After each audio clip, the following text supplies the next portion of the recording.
All right, how's it going everybody? Hope you're doing well. Today we're going to be unboxing and reviewing Dolce & Gabbana The One. This is the Eau de Toilette and it's a 50 ml. Got it for around $40, okay? This was at a discounter, of course, so whenever I say the prices, they're heavily discounted, I will say. So this was released in 2008 and it was made by none other than Olivier Polge. So very excited to smell that. If you don't know, he's the head perfumer for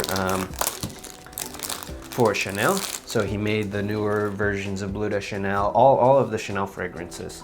So yeah, great perfumer. It scores super well. It scores a 4.26 out of 5 on Fragrantica. And the notes of this thing are top notes of grapefruit, coriander, and basil, and then middle notes of ginger, cardamom, and orange blossom, with base notes of amber, tobacco, and cedar. So kind of a warm spiciness to it. Very excited to see. Very simple box, a little embossing on here. It says Dolce & Gabbana The One. Nothing too special. Let's open it up.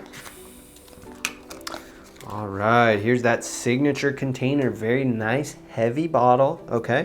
Some brushed metallic cap right here. Take off that cap. Very nice and heavy. I love the feel of this cap. That's great. Feels very high quality. So here's the juice inside. It's a nice amber looking juice, okay? So far the build of it is very nice. Yeah, for men, Eau de Toilette, made in France. Dolce & Gabbana The One. There we go. The cap, or the collar and the actual atomizer are both metal, so that's good. All right, let's get a spray. Decent atomizer. I wish it spread out a little bit more, but that's okay. Decent projection, actually. I would say average to a slightly above average. Definitely some warm spiciness cutting through the air. I get almost a chocolatey tobacco, nice sweetness to it. Ooh, that's very nice, some woodiness to it. The fragrance itself is very good. This is gonna be a killer for fall and winter. This could be a nighttime fragrance during the spring, maybe during the kind of cooler summer nights, depending on where you live.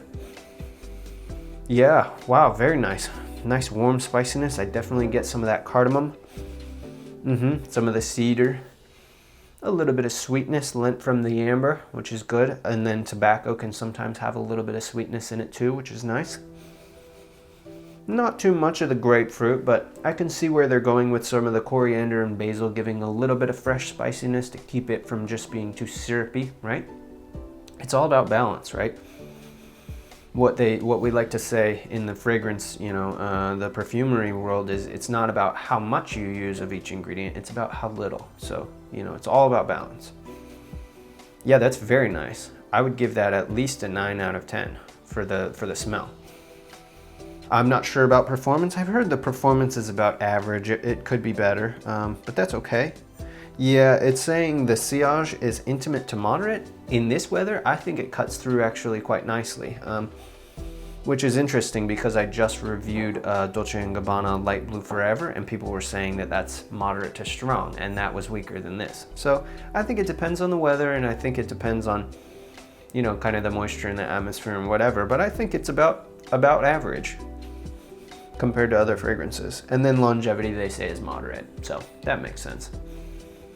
Yeah, for the price, I think this is a great buy, especially as the weather is starting to turn. You guys might want to get your hands on one of The One. It's getting a lot of hype for a reason. I know that the Eau de Parfum is a little bit more popular, and I've smelled them both. I personally think that I prefer the Eau de Toilette, but to each their own.